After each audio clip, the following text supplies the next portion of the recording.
Аузу биллахи минашшайтанир-раджим. Бисмиллахир-рахманир-рахим. Аса қамқор ерекше мейірімді Алланың атымен бастаймын. Жоқтан бар еткен үйған қаннан жаратқан Алла тағалаға сансыз мадақтар мен шүкірлер болсын.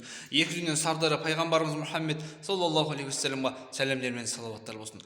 Жоқтан бар еткен үйған қаннан жаратқан Алла тағала сансыз мадақтар мен шүкірлер болсын. Сіз бір адамды сондай қатты жақсы көресіз. Сол адамды жақсы көргеніңіз соншалықты одан басқа ештеңені ойлай алмайсыз. Күндердің күнінде сол адам сізді кездесуге шақырды. Сіз кездесуге бардыңыз. 1 сағат өтті, 2 сағат өтті, 3 сағат өтті. Күні бойы сіз ол адамды күттіңіз. Ол адам келген жоқ.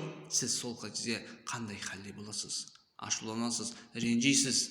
Дәл сол секілді Алла тағала да сізді қатты жақсы көреді. Қатты жақсы көрген соншалықты сізді азаптағысы келмейді. Сіз де бір күні Алла тағаланы жақсы көретініңізді айтасыз. Сонда Алла тағала сізді өзіне кездесуге шақырады. Күніне 5 рет өзімен кездесуге шақырады.